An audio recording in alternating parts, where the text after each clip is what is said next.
Hola, buenos días, ¿cómo están? Estamos de nuevo ya en la misa de los domingos sobre el libro, ¿cómo se llama el libro? Designing Data Intensive Application, ¿no? Diseñando Ujú. aplicaciones que usan mucho, bueno, que usan datos Eh, intensivamente, ¿no? Muy Ujú. bien. ¿Cómo estás, Manuel? ¿Cómo te trató la semana? Bien, bien, no nos podemos quejar. ¿Qué Qué tal te bueno. fue a ti? También bien, pesada. Han estado pesadas estas semanas, mucha programación. Pero bien, bien. Lo que me gusta es que estoy programando en Elixir, entonces está No. bastante bueno. De repente todavía me peleo con algunos conceptos que no son de como del día a día, digamos, en los demás lenguajes, y a veces hasta escribo cosas que parecen de los otros lenguajes, entonces está chistoso porque hay que irlo mejorando poco a poco. O sea, creo que Elixir te da esa facilidad, ¿no? De poder crear, o sea, como no es funcional puro y tampoco te obliga exactamente a hacer cosas eh, súper abstractas funcionalmente, luego Mm. te puedes volar tú mismo y hacer cosas muy chistosas, ¿no? De que parecen Python o parecen Java, y en realidad queda un elixir feo, ¿no? Entonces todavía me estoy acostumbrando a escribir buen elixir, ¿cómo ves? Bueno, yo creo que pasa en todos los lenguajes de programación. Cuando estás empezando siempre traes tu bagaje de los lenguajes anteriores e intentas hacer las cosas exactamente igual. Y bueno, eso no suele ser un impacto excesivo o enorme si cambias a otro lenguaje que es muy parecido. Por ejemplo, si cambias de C a C++, bueno, quizás en ese sí, ¿no? Pero si cambias De o sea, Lisp o entre C, por lenguajes que ejemplo. son, claro, entre lenguajes que son muy similares, pues no se nota tanto. Pero sin embargo, si cambias de algo como incluso de Erlang a Elixir, ¿no? Que son lenguajes completamente diferentes en el sentido de que uno se parece más a C, tiene preprocesador y después el compilador, y Elixir tiene un compilador recursivo. Entonces te da la idea de hacer ciertas cosas de cierta forma y esta semana yo me he tirado un día entero corrigiendo cosas que parecían más Erlang que Elixir y pues por eso lo sé. Pero también es verdad que cuando estaba en otras empresas podía detectar de este programador viene de Java, este viene de Ruby, este viene de... Por precisamente eso, ¿no? El bagaje que trae cada persona y el cómo estructura el código tal y como lo va pensando y lo suelta en ese lenguaje, ¿no? Ujú, ujú. Sí, sí, sí, completamente de acuerdo que se puede hacer en todos y que, te digo, muchas veces incluso son vicios, o no sé si vicios, es como cuando aprendes un nuevo idioma, ¿no? No sé si te ha pasado que sabes distinguir, cuando alguien habla español, sabes distinguir de qué idioma viene, por ejemplo, ¿no? O sea, por el acento. Yo creo que lo mismo pasa en inglés, a los que hablan inglés nativamente, dicen viene del español, por ejemplo, o del portugués, o de hindi. El idioma que se habla en hindi es el hindi, ¿no? Sí. No, Bueno, sí. hay mil lenguas, pero, Pero el más, pero sí, creo que principalmente el indie. ajá, exacto. Entonces, creo que lo mismo de pasar entre lenguajes, ¿no? Como con el lenguaje que aprendiste. O sea, yo creo que, por ejemplo, los que aprendimos con la familia de C, en todos los lenguajes a los que nos vayamos, vamos a llevar el acento de C, ¿no? El acento de estar ahí. Pero bueno, muy bien, Manuel. Hoy vamos a hablar acerca de la tercera parte del capítulo 1 de Designing Data Intensive Applications. Y recordemos, como repaso, este capítulo habla de las tres características de calidad o atributos de arquitectura que deben tener todos los sistemas basados en datos, ¿no? Ya hablamos de las primeras dos que son confiabilidad y escalabilidad, y ahora vamos a hablar de una tercera que es mantenibilidad, ¿no? Digamos que esto de mantenibilidad, a diferencia bueno, confiabilidad siento que nadie la pela, ¿no? O sea, nadie, o sea, ni el grupo de las personas de negocio la pelan porque no saben cómo definirla y así. Malamente los desarrolladores tampoco le hacen mucho caso, es decir, tampoco le dan mucha importancia. A la que sí todos le dan importancia es a la escalabilidad, te digo, hasta está la burla de Docet Scale. Y luego otra cosa a la que los desarrolladores sí le dan atención, pero siento que es una atención muy pobre y que no se sabe cómo definir, es la parte de mantenibilidad, ¿no? Y siento que normalmente nos vamos a las partes incorrectas.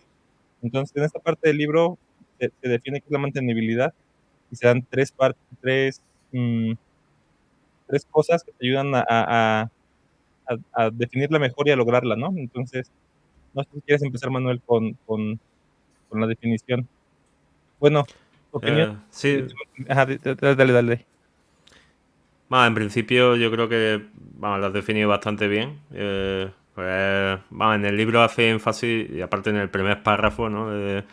Que la definición no viene sobre el coste computacional de crear algo nuevo, porque incluso cuando estamos creando cosas nuevas, si es un prototipo, una prueba de concepto o algo por el estilo, sabes que la mantenibilidad no tiene que ser un factor a tener en cuenta.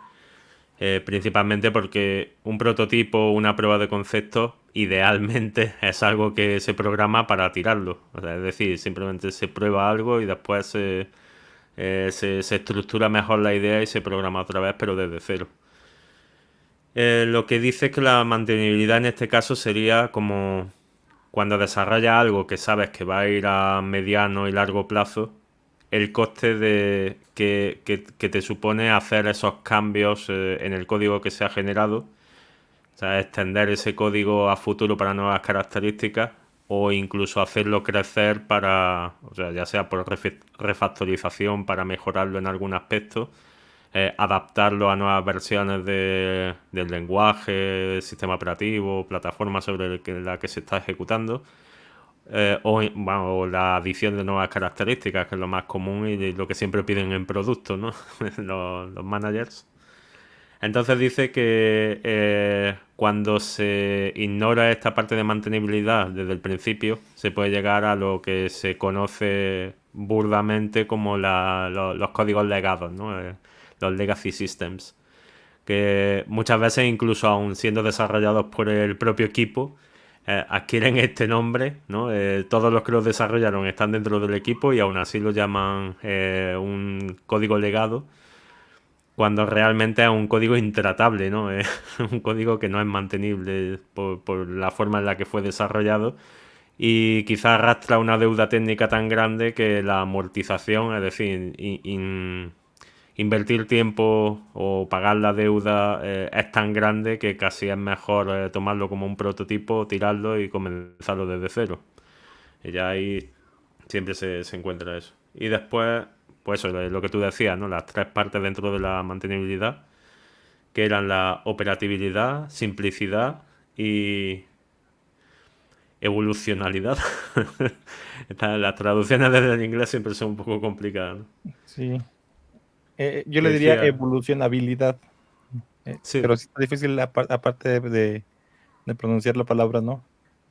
sí. La operatividad sería, vamos, como es de algo que tiene que ser operativo, sería mantener el sistema que se ejecute de forma suave, ¿no? ¿Cómo diríamos esto en castellano? Porque, claro, ejecutarse de forma smoothly sería como que se ejecute sin problemas Ujú. y... vamos, que todo vaya rodado, como se dice en español. Como que ese concepto de smooth, cuando se usa en inglés, no tiene traducción al español, ¿no? Pero se entiende que es algo que fluye, ¿no? Algo que no tiene grandes problemas. Sí, sí, sí. Hmm. Sí, Sería algo así, ¿no?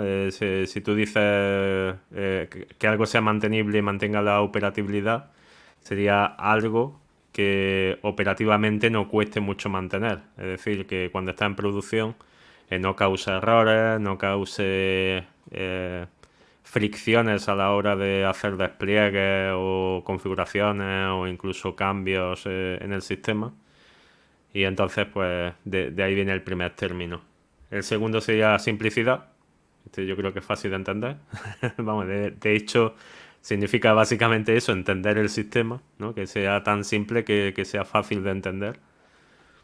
Y el último, el que cuesta un poco pronunciar, evolucionabilidad, es hacer los cambios en el sistema en el futuro, a futuro, ¿no? Pensar en el sistema para que esos cambios que se van a introducir pues sean posibles. perfecto, sí, sí, sí. Entonces, estas son las tres cosas que él pone como para lograr la mantenibilidad, bueno, más bien sí, la mantenibilidad. Algo que yo no había considerado, de hecho, yo no consideraba adentro de la mantenibilidad la capacidad de operar fácilmente el sistema, ¿no? De correrlo de manera sencilla, pero los argumentos que dan en el libro se me hacen bastante buenos, ¿no? Se me hacen bastante, o sea, justamente lo que tú estás diciendo, cuando Mm. tú pasas un sistema de modo desarrollo a modo mantenimiento, creo que eso es algo que tampoco vemos mucho o no se nos enseña mucho la distinción, ¿no? O sea, es los desarrolladores de software estamos trabajando en dos tipos de sistemas. Bueno, yo diría que en tres con los prototipos, pero ya hablando de algo que va a funcionar en el largo plazo, tienes el sistema en modo desarrollo. Después, cuando digamos que ya pasó la parte fuerte del desarrollo, probablemente le vas a seguir añadiendo nuevas características o vas a seguir mejorando bugs, o vas a seguir haciendo cosas, pero cuando empieza a estar ese sistema en producción, pasas a modo mantenimiento, ¿no? Bueno, te digo que si sigues desarrollando muchas características, podrías pensar que estás en modo desarrollo todavía, pero llega a cierto punto en el que digamos que la carga de trabajo cambia de desarrollar nuevas características a ahora mantenerlo en operación, mejorar las partes que ya existen, eliminar bugs y desarrollar nuevas características, pero pequeñas, ¿no? Yo diría que ahí cambia modo mantenimiento.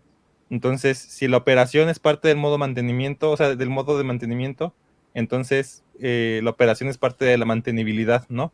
Y lo que dice aquí justamente él es que justamente para que un sistema sea mantenible tienes que hacerlo fácil de operar. Y ahí agrega otras características que también se consideran atributos estructurales del sistema, ¿no? Como por ejemplo que sea monitoreable. Habla aquí de la monitorabilidad, ¿no? Que seas, por ejemplo, capaz de saber si algo está funcionando y cuál es su nivel de salud, ¿no?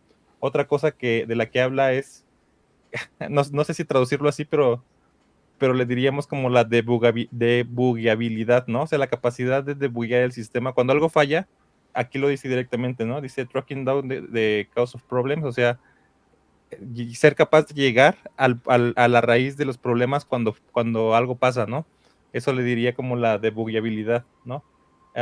Bueno, ahí tenemos siempre dos conceptos enfrentados, porque una cosa es la depuración, que se hace principalmente en desarrollo, o sea, cuando estás desarrollando algo y lo tienes bajo control, más o menos en muchos lenguajes de programación, sobre todo desde C, siempre se dice, bueno, pues activa el depurador y vas viendo poco a poco la ejecución.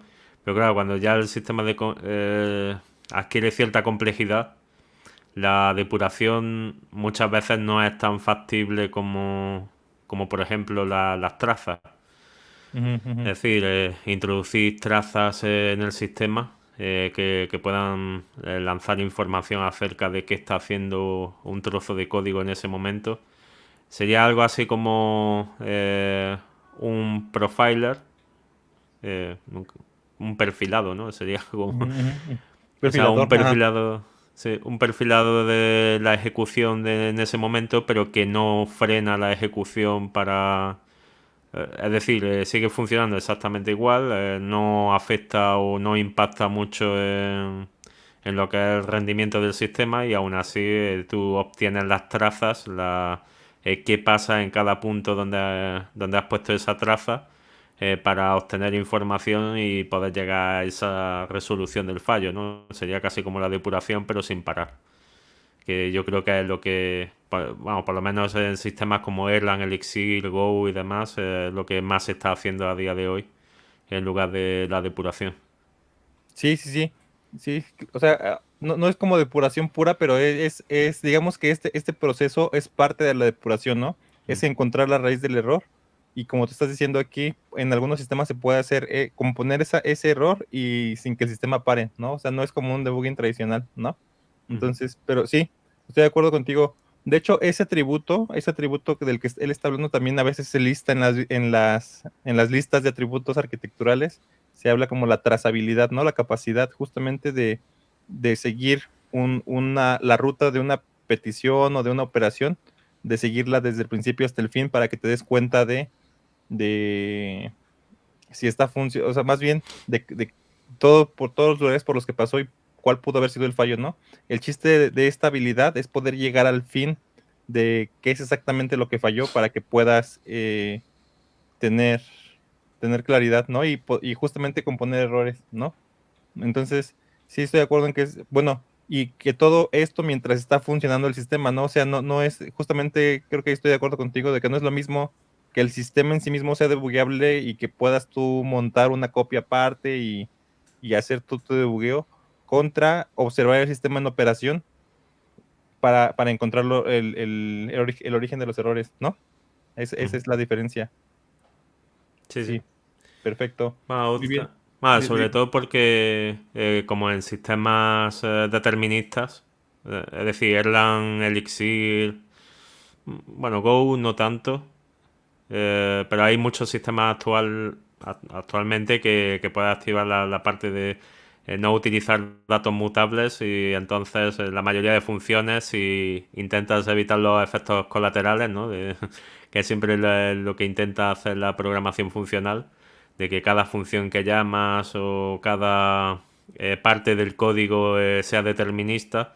Si tú introduces una traza en la que dices esta función o este bloque empieza con este contenido en las variables, pues entonces eso te lo puedes llevar a un entorno controlado en desarrollo, poner esos valores y como el sistema es determinista, es decir, no genera efectos colaterales y siempre tiene que dar el mismo resultado, puedes llegar a la misma conclusión o al mismo error, o sea, la reproducibilidad de ese fallo para poder solventarlo.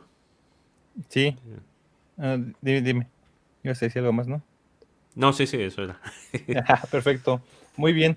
Pues bueno, otra de las características que menciona aquí justamente el libro como parte de la operatividad dice que tienes que ser capaz de anticipar problemas futuros y resolverlos antes de que ocurra.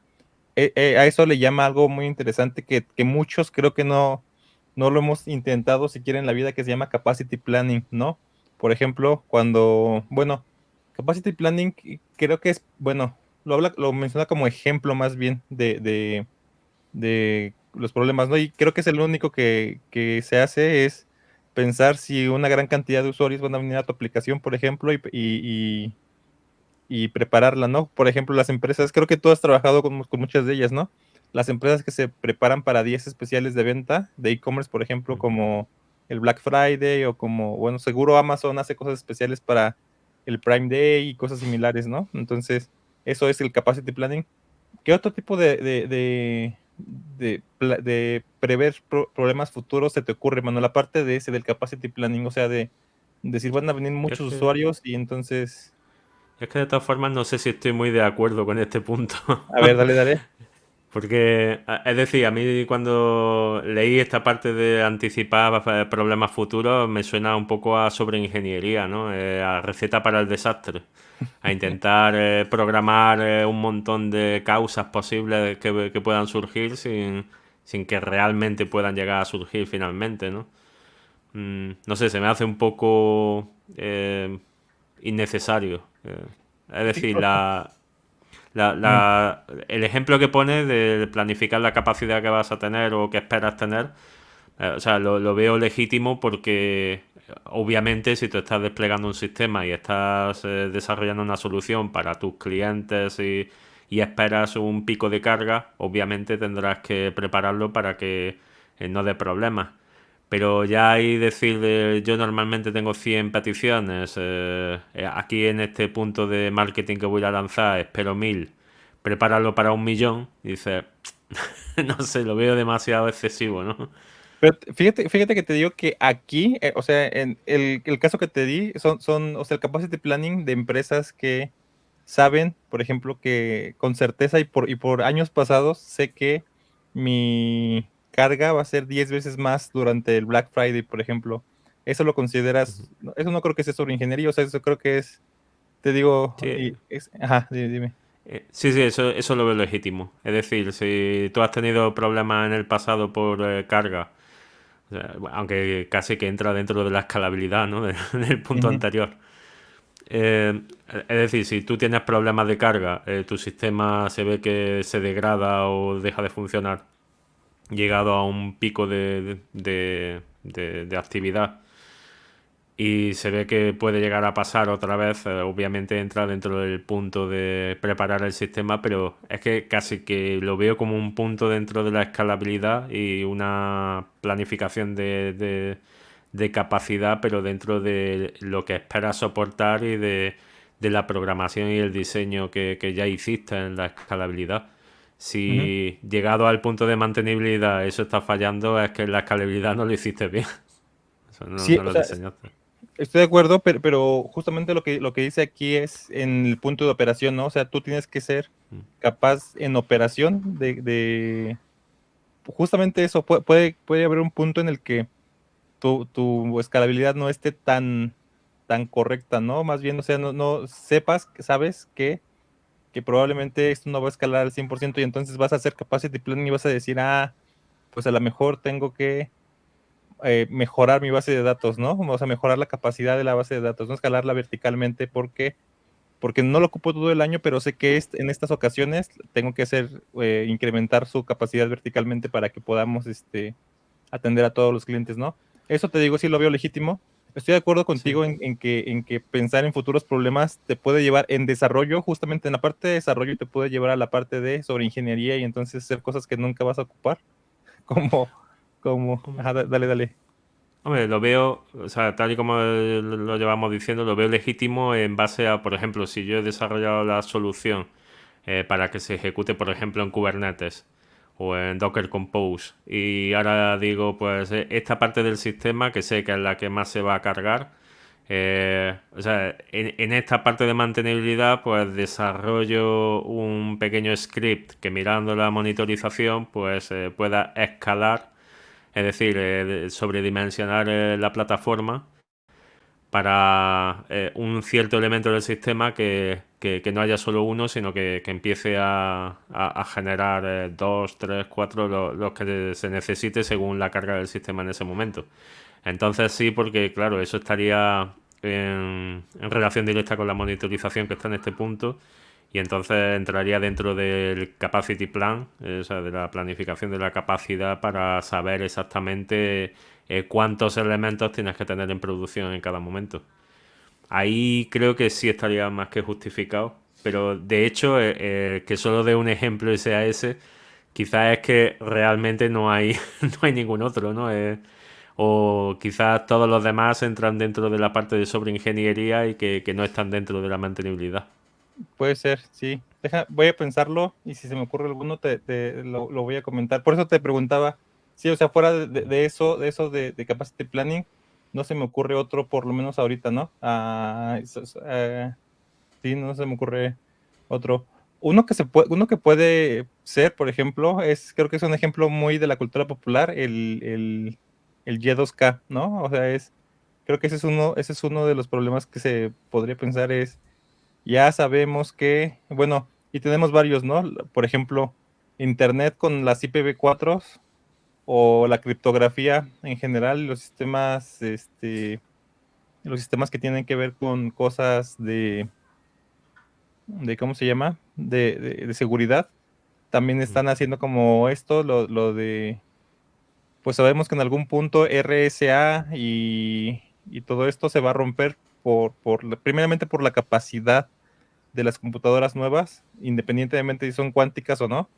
Por ejemplo, RSA, cada vez necesitas llaves más grandes, ¿no? Creo que ahorita llevamos en llaves de 4 kilobytes, que eso es una grosería, esas llaves.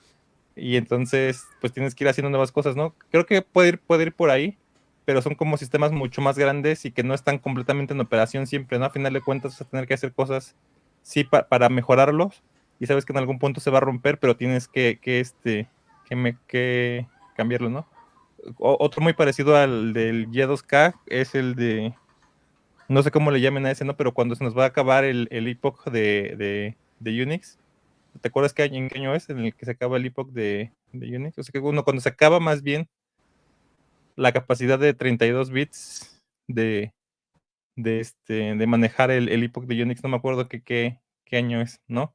Pero que también muchos sistemas que están basados en 32 bits van a hacer como el flowback, ¿no? Al otro día van a amanecer en el 1 de enero de 1970 porque porque se hizo overflow del epoch, ¿no? Bueno, dependiendo, y ahí también está chistoso porque va a depender de cómo maneja el sistema ¿cómo se llama?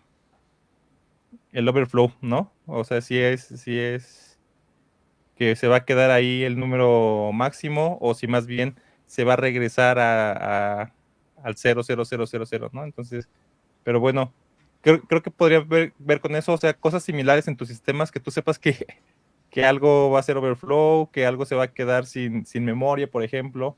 A lo mejor puede ir por ahí.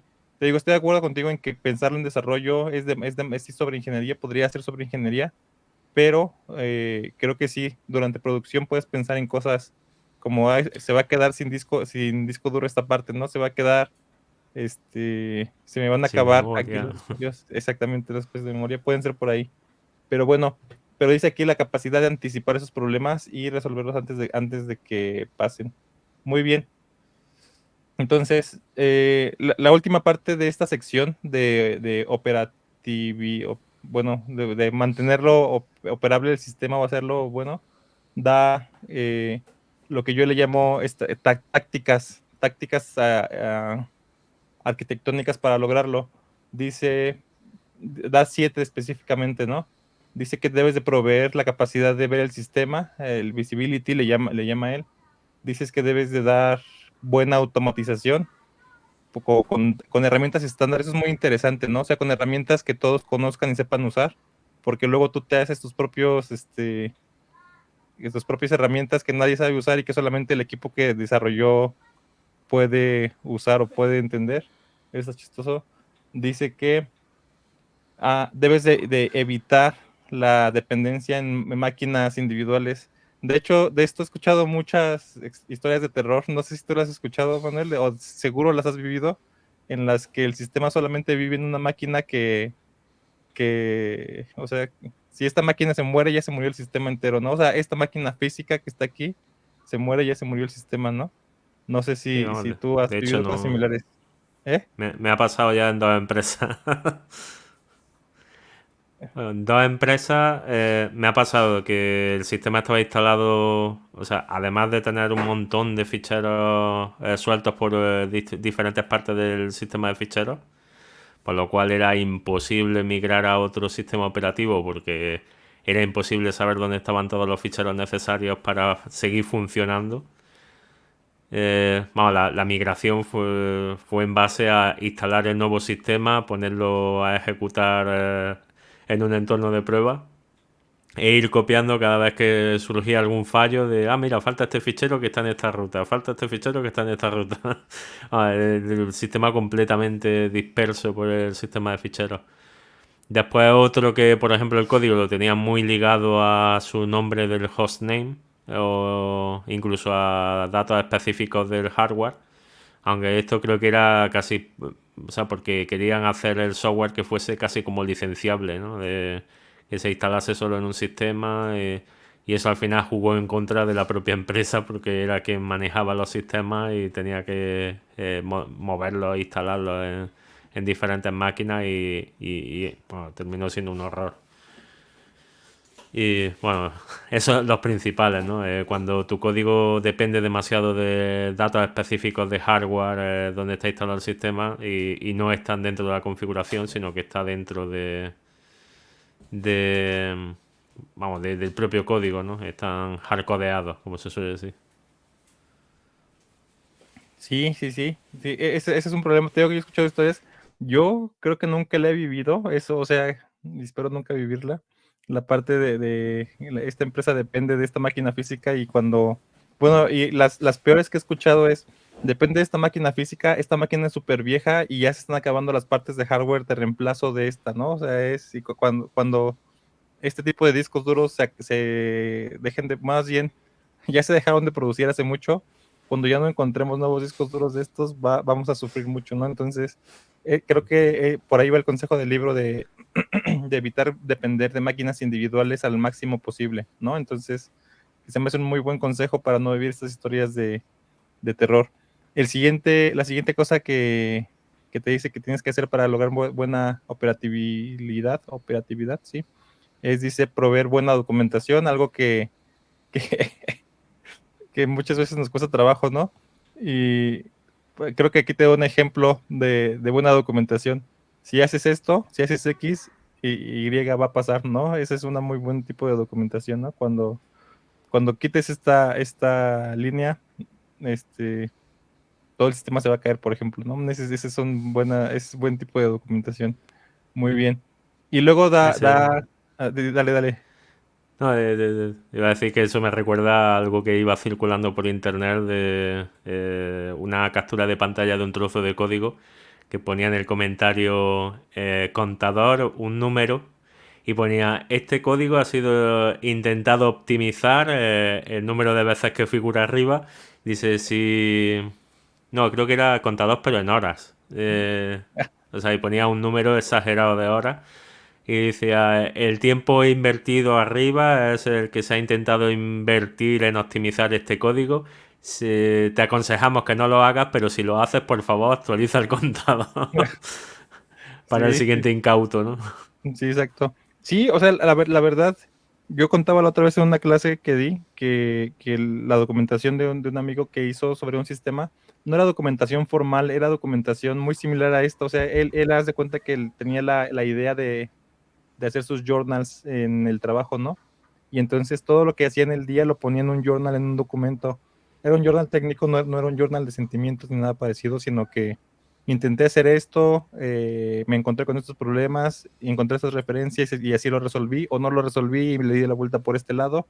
Esos documentos que él hacía me salvaron la vida varias veces, ¿no? Porque después yo me enfrentaba a ese problema y veía todo lo que pasó y lo que él tardó 8 horas en resolver, yo lo resolvía en 20 minutos gracias a esa documentación, ¿no? Ese tipo de documentación y más en sistemas operativos, digamos en sistemas que ya están operando, no me refiero a sistemas operativos como Linux o Mac, sino en sistemas que ya están operando, te pueden salvar la vida. Y bueno, quiero saludar aquí a Carlos que está en la misa de hoy y a K4 Mirox, no sé cómo se llama, pero qué bueno que están por aquí. Si quieren comentar algo. Carlos, platiqué con él el jueves pasado y él ya leyó completito Designing Data Intensive Applications, entonces cualquier comentario, Carlos, bienvenido sobre esto. Y también estás invitado a venir aquí si quieres desvelarte nosotros los domingos. Para Manuel ya es tarde, pero para nosotros no. Entonces estás invitadísimo. Muy bien. Los últimos 3 puntos que provee el libro para hablar de buena operatividad dice, dar un buen comportamiento default, pero que te permita a un operador o aún más bien administrador hacer como su propia operación, ¿no? El siguiente que se me hace muy interesante y que justamente sistemas como Kubernetes y como Kubernetes y como Erlang o la máquina virtual de Erlang en sí mismos proveen, dice self-healing where appropriate, o sea, que el sistema se cure solo cuando se pueda, pero también que los administradores puedan tomar control manual cuando se pueda, más bien cuando lo necesiten. Eh, entonces, estos sistemas que se curan solos tienen diferentes como, bueno, no sé si tú dirías que Kubernetes tiene sistemas para curarse solo, digo, Manuel. En cierta forma se ha hecho microservicios y bueno, cada servicio es completamente independiente y demás. A cierto nivel sí, ¿no? Si un microservicio falla, se vuelve a iniciar y el resto no lo sufre.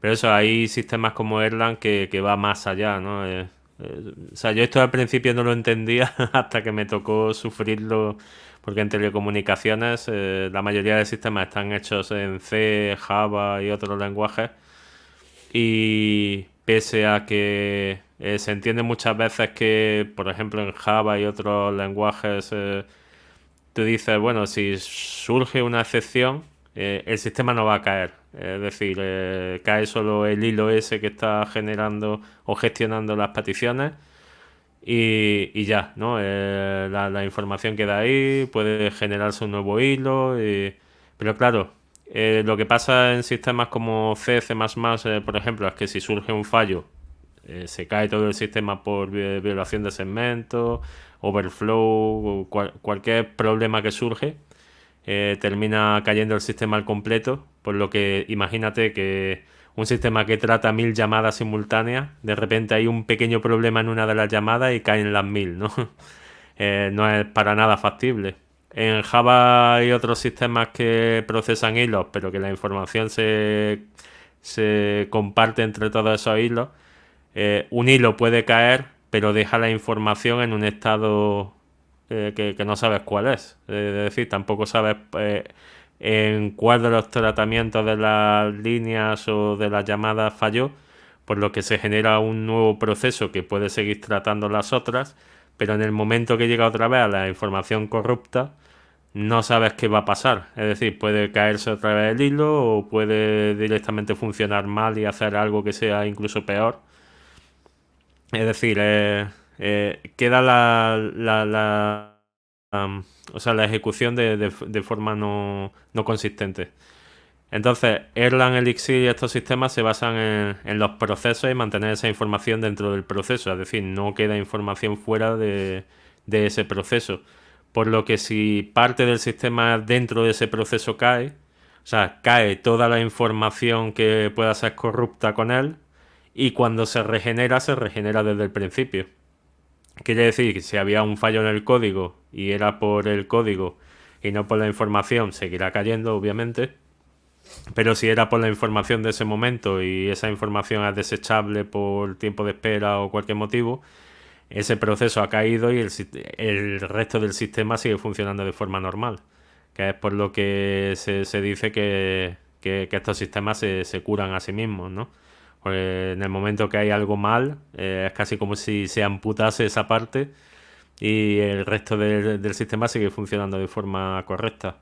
Mientras que eso, en otros sistemas como Go, C, C++, se tiende a romper todo el sistema, es decir, todo cae, por lo que ahí sí te viene muy bien tener el sistema muy partido en diferentes, para que, por ejemplo, si tienes 4 servicios, cae uno, pues bueno, se te ha caído el 25% del tráfico, el 25% del sistema. Eh, pero claro, es que no es lo ideal. Lo ideal es que solo se caiga la parte corrupta o la que estaba mal. Y bueno, sistemas que son incluso peores, en cierta forma, que tienes que trabajar mucho y hacer mucha programación defensiva, son sistemas como Java porque lanzan excepciones y la excepción te sitúa en otro punto del programa donde realmente no sabes exactamente cómo ha quedado la información, porque casi nadie programa de forma, o sea, tratando las excepciones. O sea, llega un punto en el que la excepción ha escalado a una parte del programa, pero bueno, estaba claro que posiblemente llegase ahí porque Java te obliga a declarar dónde va cada excepción y hacia dónde llega, pero eso no te quita que en el try catch tú puedas decir exception y ahí todo lo que caiga, haces lo que sea, ¿no? Y bueno, aunque hay muchas buenas prácticas y la gente que programa muy bien ese tipo de problemas no le supone un grave problema en el sistema, siempre queda la cosa de que, claro, tienes que saber mucho sobre ese sistema o tienes que estar muy atento. O sea, que eso es lo que decíamos de la carga cognitiva cuando hablábamos del libro de Austerhout. Y claro, eso limita o sea, el enfocarse en sí al problema, a la solución que quieras implementar, teniendo que hacer ramificaciones cada poco tiempo en los problemas que puedan surgir. Sí, sí, exacto. Qué bueno que expandiste sobre este punto, Manuel, porque creo que no para todos puede quedar claro cómo que un sistema se cura solo. Entonces, la mayoría de veces tiene que ver con datos. No sé si tu sistema tiene algún error de código, normalmente no se va a poder curar solo nunca, ¿no? O sea, en sistemas como pensados para eso, que te dan facilidades para eso, como la máquina virtual como BIM. Pero si tiene algo que ver con datos corruptos, es muy probable que el sistema pueda como recuperarse, levantarse solo, ¿no? Y para eso, digo, todos los sistemas tienen estrategias. Por ejemplo, la estrategia de Erlang y del mundo de Erlang es let it crash, ¿no? O sea, es déjalo que se muera, o sea, déjalo que falle y después lo levantamos y se va a levantar en un estado nuevo, ¿no? Es básicamente la idea de reiniciar la computadora, pero a nivel de sistemas, ¿no? Entonces ese podría ser una forma de autocurarse. Ah, y creo que Kubernetes también te da cosas similares, pero, pero al igual que en la máquina virtual de Veeam, que te da las facilidades de hacerlo, tú tienes que tener la estrategia para que esto funcione, ¿no? O sea, justamente, por ejemplo, no sé si sea razonable, por ejemplo, reiniciar micros similares. Si alguien tiene como estrategias para esto fuera de la máquina virtual de Veeam, que estaría bueno que nos los comentaran, ¿no?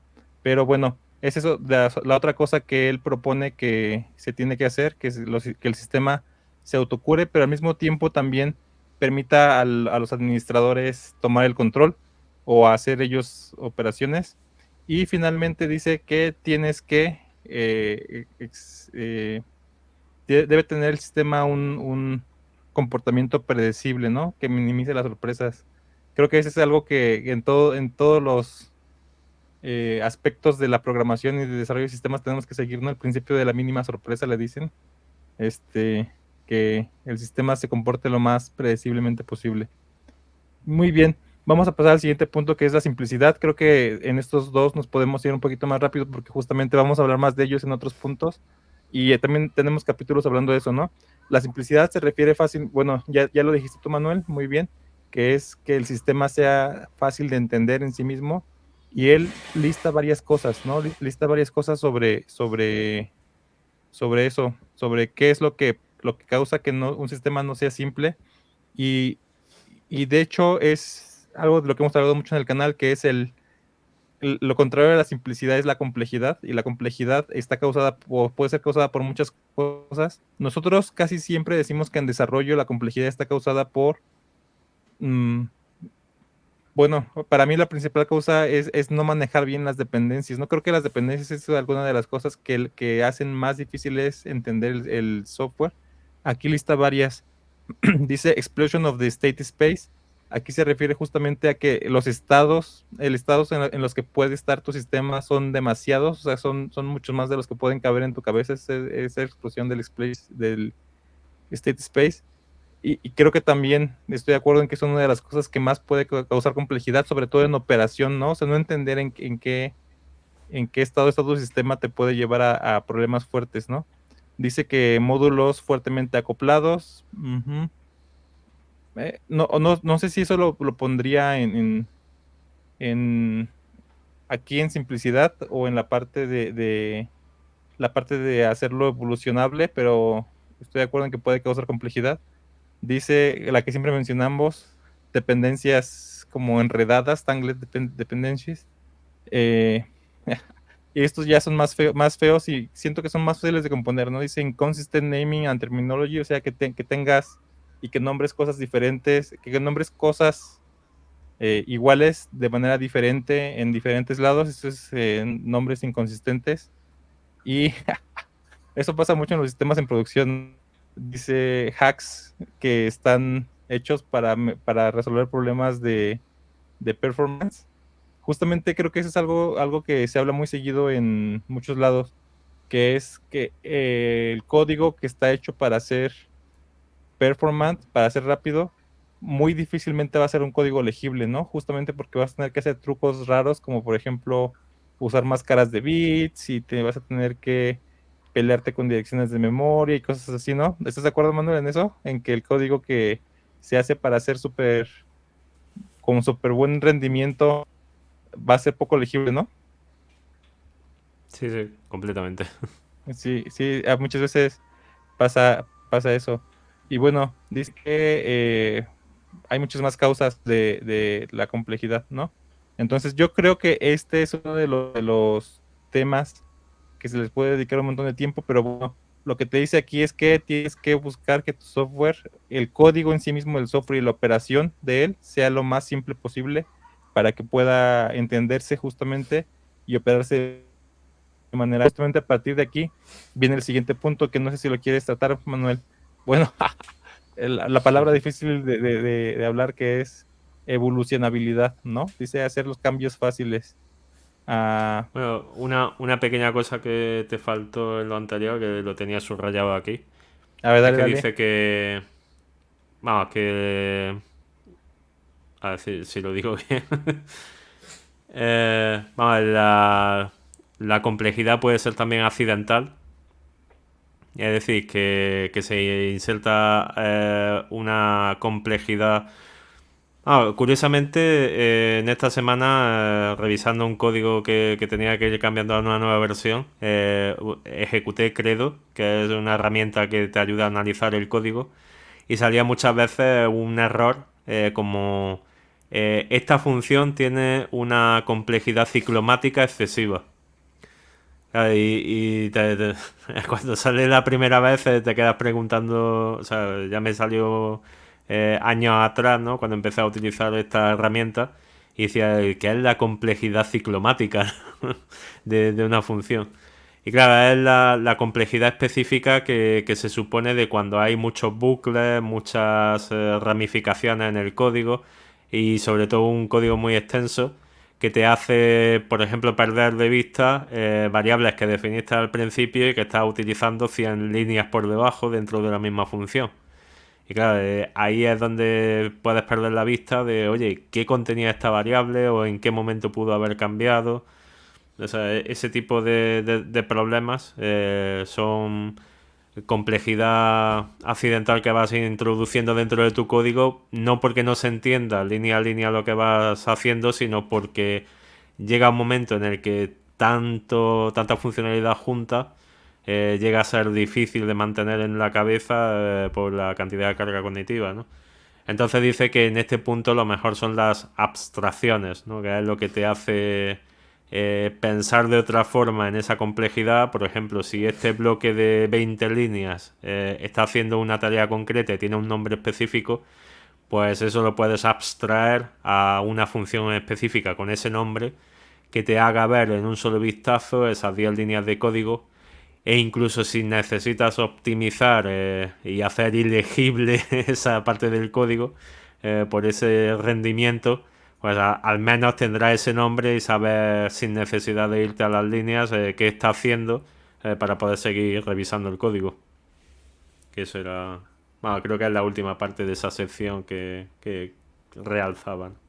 Sí, siempre se habla de esas dos partes, ¿no? De la parte de la complejidad nativa, digamos, a la complejidad natural de tu sistema, y luego la complejidad accidental que nosotros causamos con nuestro código, ¿no? Entonces, estoy de acuerdo en que hay que estar atento a las dos tipos de complejidades, y pues es parte justamente de lo que en este libro se va a tratar de hablar durante todo el libro, de cómo atacarla y cómo evitar que tu complejidad, sobre todo la accidental, crezca mucho más de lo que debería, ¿no? Esa es la parte importante.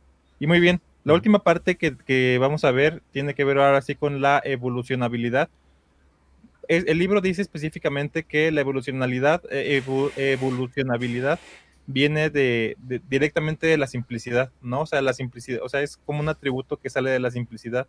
Los sistemas que son simples son más fáciles de evolucionar. ¿A qué se refiere con la evolucionabilidad? Pues dice que justamente tu software no se va a quedar igual, es muy poco probable que se quede igual. Entonces vas a tener que hacer cambios como agregarle nuevas características, probablemente quitarle algunas e incluso mejorar las ya existentes, ¿no? Esa es la evolucionabilidad, o sea, más bien que en tu sistema sea fácil hacer estas cosas, eso es la evolucionabilidad, ¿no?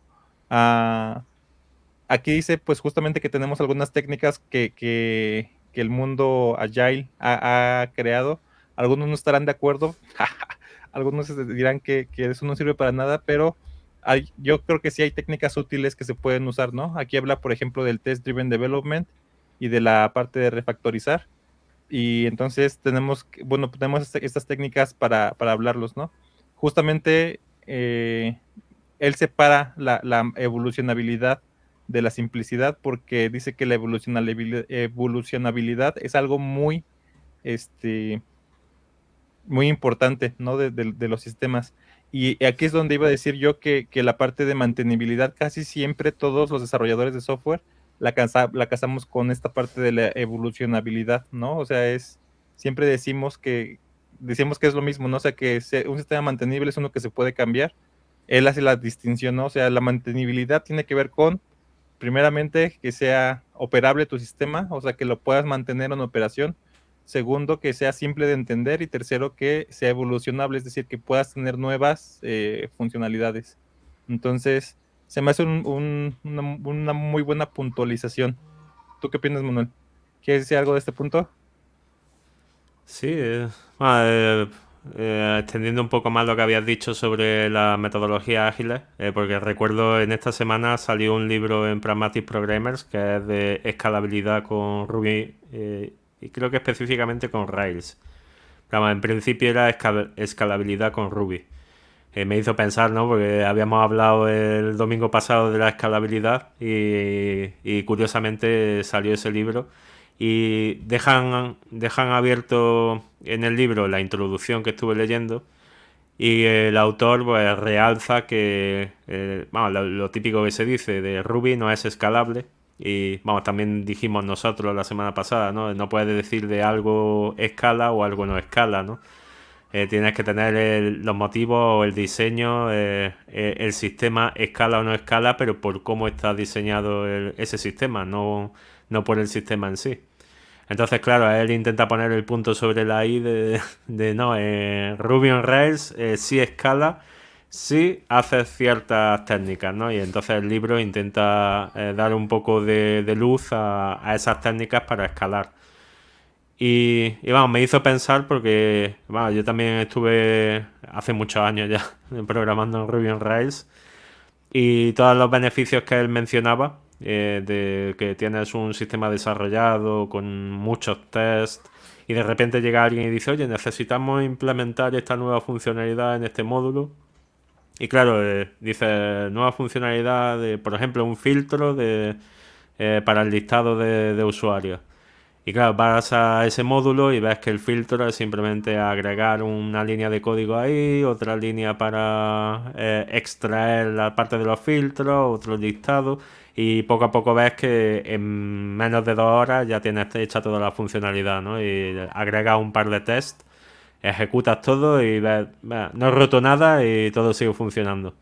Y claro, ahí se ven dos cosas. Lo primero es que esos sistemas, por ejemplo, están diseñados para evolucionar, es decir, para permitirte crear nuevas funcionalidades sobre una base de código ya existente, porque tienen el diseño, es decir, tú no tienes que pensar en el diseño, ellos ya te proveen el diseño de MVC, dónde van las plantillas, dónde van los controladores, cómo escribir los controladores, cómo escribir las consultas, que hagas fat models en lugar de meter todo el código en el controlador. Claro, te van proveyendo ya un mindset específico para que cuando entres y digas tengo que hacer un nuevo cambio, ya sabes específicamente incluso dónde está el fichero, qué es lo que tienes que cambiar, dónde van cada uno de los cambios. Y lo más importante de todo es que como tienen una forma de pensar de primero test y luego código, te creas tú mismo una red de seguridad de forma que siempre haces un código que está siendo probado, por lo cual tienes muy poca posibilidad de meter la pata. De cometer un fallo que sea insalvable dentro de un código que probablemente en el momento que hagas el commit y empujes eso al repositorio vaya a producción, ¿no? Claro, si tienes la evolución pensada en sistemas como estos, ¿no? Que ya va pensado con su sistema de test, con su diseño de dónde va cada cosa, su idea de cómo se evoluciona el código para que vaya creciendo conforme vaya creciendo la necesidad de nuevas características. En ese sistema, cada evolución que hagas, cada cambio, cada mejora o cada adaptación tiene sentido, es probada, la puedes hacer de forma muy fácil. Otra cosa son, por ejemplo, otros sistemas a los que me he tenido que enfrentar es que directamente te dan el código y ves que no hay ningún test. O peor aún, que hay test pero no funcionan. Que entonces ya no saben qué punto se rompió o por qué no funciona, si se debe a que algo está roto de verdad o que el test ya no tiene ya sentido. Y claro, ahí te queda la cosa de primero debería de hacer el nuevo código o primero debería de hacer test para asegurarme de no romper nada.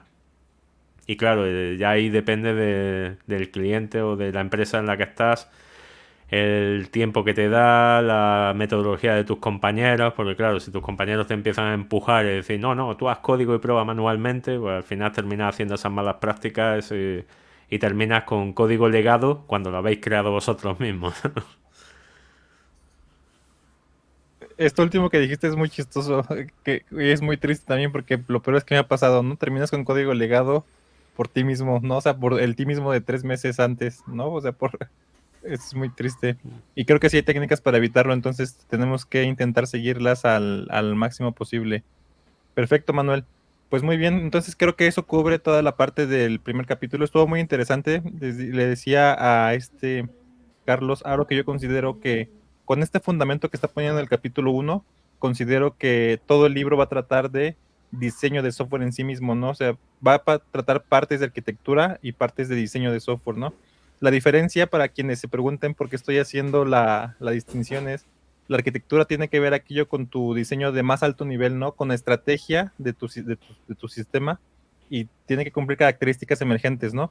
El diseño de software tiene que ver, digamos que diseño de software es de más bajo nivel, o yo lo considero de más bajo nivel, ¿no? O sea, es decir, trata más con detalles de implementación que la arquitectura de software, ¿no? La arquitectura trata con componentes generales y con organizaciones de estos componentes. El diseño trata ahora sí, justamente, por ejemplo, para atender a muchos usuarios adentro de un sistema y tenemos solamente un procesador, vamos a usar el patrón reactor, por ejemplo, ¿no? O lo que en el mundo de Node.js se llama como un event loop, ¿no? O cosas similares. Pero la arquitectura de software es un poquito más de alto nivel, entonces trata de las dos partes, según yo, trata de lograr esto a alto nivel y esto a un poquito de más bajo nivel porque se ve bastante técnico el libro. Entonces, muy bien, pues me gustó mucho el capítulo. El resumen del libro, bueno, el resumen, pues yo creo que no vale la pena que lo repasemos tanto porque pues justamente lo hemos estado haciendo en cada uno de los capítulos, pero quiero resaltar una parte de aquí, del resumen, que dice que no hay una forma fácil de hacer las aplicaciones confiables, escalables o mantenibles, ¿no? Pero justamente esto es de lo que trata el libro, dice que hay ciertos patrones y técnicas que podemos usar para, para, para aplicarlas en diferentes tipos de aplicaciones, ¿no? Y dice que de eso va a tratar los siguientes capítulos. No sé si quieres hablar algo del summary, Manuel, o ya con eso. Yo creo que en estos 3 últimos directos que hemos hecho, hemos estado hablando de este capítulo, creo que ha quedado bastante clara, Sí. vamos, por lo menos todo lo que hemos leído y todo lo que hemos hablado sobre estas 3 características. Y yo creo que es un buen punto de partida para entender el resto. Porque claro, te prepara, o sea, te da el mindset específico, o sea, lo que tienes que tener en cuenta a partir de este primer capítulo. Pues el siguiente, según estaba leyendo, era modelos de datos y lenguajes de consulta. Y Ujú. claro, o sea, nos adentramos a eso, al modelado de datos, a cómo se consultan esos datos. Y yo creo que tener la confiabilidad, la escalabilidad y la evolucionalidad, no, la mantenibilidad en mente nos va a ayudar mucho a entender cada uno de los aspectos y por qué los trata el autor de esta forma tan específica. Perfecto, muy bien. Pues entonces la siguiente semana te iba a proponer algo, a ver si te gusta, que le echemos un ojito a las referencias. Este capítulo simplemente tiene 34 referencias, ¿no? Lo que te Ujú. propongo es que le echemos un ojito a las referencias, es lo que nos llama la atención y lo comentemos. ¿Qué te parece? El primero, a mí me llamó mucho la atención, la primera referencia que tenemos que hacer un capítulo de Stonebreaker aquí, de Stonebreaker, ¿no? Habla de un paper que habla de cómo ya las bases de datos relacionales no son suficientes para atender a pues todas las cargas de trabajo actuales, ¿no? A lo mejor Carlos Aro lo ha leído y nos puede platicar de él, pero justamente Carlos en la primera plática que nos dio, voy a poner el link aquí abajo, de hecho yo lo veía hablar en Twitter a él de bases de datos OLTP contra OLAP, les dice él, o OLAP, Yo no entendía la diferencia hasta hace poquito, y creo que este paper va por ese lado, ¿no? O sea, que son las cargas de trabajo que se enfrentan en sistemas de datos varían mucho de sistema a sistema, ¿no? Y entonces no puedes agarrar tu pobre Postgres para que te dé analytics, por ejemplo. Digo, claro que lo puedes hacer y mucha gente lo hace, pero no es la idea, ¿no? Supongo que este paper va por ese lado. Entonces te propongo que le echemos un ojito a las referencias y hablemos de unas 3 cada quien la siguiente semana que nos hayan llamado la atención, ¿va? Porque yo creo que tampoco en la semana realistamente no vamos a poder ver 30 y tantas referencias, ¿no? Que le echemos No, un yo ojito a los... Ajá. la primera creo que sí la leí porque hace poco salió un nuevo paper De de Pablo Stonebreaker. y Stonebreaker, que es la segunda parte en cierta forma de este primero. Ujú. Y este primero creo que tenía que ver con la idea que surgió cuando la lucha esta de New SQL, no Ujú. SQL, que todos abogaban porque su base de datos o su nueva idea, por Va a ejemplo, matar a SQL. MongoDB sirve para todo, o Redis sirve para todo, o Ujú. Cassandra sirve para todo, ¿no? Y entonces es una crítica que ningún sistema específico de base de datos sirve para todo. Es decir, que cada uno tiene sus cosas específicas y que cada uno tiene su fortaleza y sus debilidades. Y si tu caso de uso explota más las debilidades del sistema que te has empeñado en usar, pues obviamente no te va a ir nada bien. Claro. Pues va, entonces, ¿qué te parece si hacemos eso? O Ujú. incluso podremos profundizar sobre esos dos papers, ¿no? Sobre y sobre el nuevo de Pablo Sí. y, A mí y también me gusta mucho el de Netflix Simian Army, que habla de Chaos Monkey. Es una herramienta que he utilizado un par de veces, pero eh, o sea, es que el Chaos Monkey es tan caos que tienes que tenerlo en un entorno muy controlado, si no terminas sin poder manejar tu computadora. Me pasó ya un par de veces de lanzarlo la máquina de desarrollo, en el portátil, y quedarme sin poder utilizarlo porque teniendo que reiniciarlo porque es demasiado caos, ¿no? Es mejor en una máquina virtual aparte que no te coma todos los recursos del sistema. Pero sí, a un buen test, pues va quitando cosas y va viendo qué pasa cuando vas quitando, poniendo, agregando carga. Muy bien, pues perfecto. Entonces vamos a hacer esto para la siguiente semana, para que lo sepan. No vamos a continuar con el capítulo 2, sino vamos a intentar hacer un comentario sobre estos, o sea, yo creo que lo más valioso que nos llevaríamos de esto es cuáles son de esas 33 referencias, cuáles son las que creemos que vale la pena profundizar en ellas, ¿no? Y bueno, Mm. muy bien. Pues vámonos, Manuel. Muchas gracias por dedicarnos un rato de tu domingo este episodio te lo corta a la mitad, ¿no? Porque es de 3 a 4, no, más o menos para ti. Pero bueno, pues gracias a los que estuvieron por aquí dándose una vuelta y nos vemos la siguiente semana con un nuevo capítulo de esto. Va. Buen fin, Manuel. Buen fin de... Gracias. Hasta luego.